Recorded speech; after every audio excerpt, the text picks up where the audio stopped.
ನಿನ್ನೆ ರಾತ್ರಿ ಮನೆಯೊಂದರಲ್ಲಿ ನಾನು ಹಾಗೂ ಸತೀಶ್ ಜಾರಕಿಹೊಳಿ ಭೇಟಿಯಾಗಿದ್ದು ನಿಜ.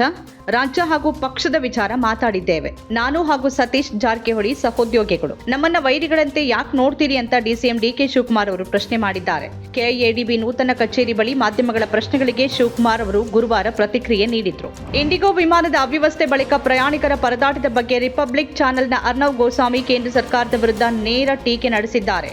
ಗೋಧಿ ಮೀಡಿಯಾ ಮುಖ್ಯಸ್ಥ ಅಂತ ತನ್ನ ವಿಮರ್ಶಕರಿಂದ ಕರೆಯಲ್ಪಡುವ ಅರ್ನವ್ ಗೋಸ್ವಾಮಿ ಇದೇ ಮೊದಲ ಬಾರಿಗೆ ಮೋದಿ ಸರ್ಕಾರಕ್ಕೆ ಪ್ರಶ್ನೆಗಳ ಸುರಿಮಳೆಗೈದು ಅಭಿಮಾನಿಗಳೇ ಅಚ್ಚರಿಯಾಗುವಂತೆ ಮಾಡಿದ್ದಾರೆ. ವಿದೇಶಿ ಹೂಡಿಕೆದಾರರು ಡಿಸೆಂಬರ್ ತಿಂಗಳ ಮೊದಲ 4 ದಿನಗಳಲ್ಲಿ ಭಾರತೀಯ ಷೇರುಪೇಟೆಯಿಂದ 13,121 ಕೋಟಿ ರೂಪಾಯಿ ಅಂದರೆ $1.46 ಶತಕೋಟಿ ಹಿಂತೆಗೆದುಕೊಂಡಿರುವುದಾಗಿ ಎನ್ಎಸ್ಡಿಎಲ್ ದತ್ತಾಂಶ ತಿಳಿಸಿದೆ. 2025ರಲ್ಲಿ ಜಾಗತಿಕವಾಗಿ ಅತ್ಯಂತ ಕಳಪೆಯಾಗಿ ಕಾರ್ಯನಿರ್ವಹಿಸ್ತಾ ಇರುವ ಕರೆನ್ಸಿಗಳಲ್ಲಿ ಒಂದಾದ ಭಾರತೀಯ ರೂಪಾಯಿಯ ದೌರ್ಬಲ್ಯ ಕಾರ್ಯಕ್ಷಮತೆ ವಿದೇಶಿ ಹೂಡಿಕೆದಾರರಲ್ಲಿ ಮತ್ತಷ್ಟು ನಿರುತ್ಸಾಹ ಮೂಡಿಸಿದೆ.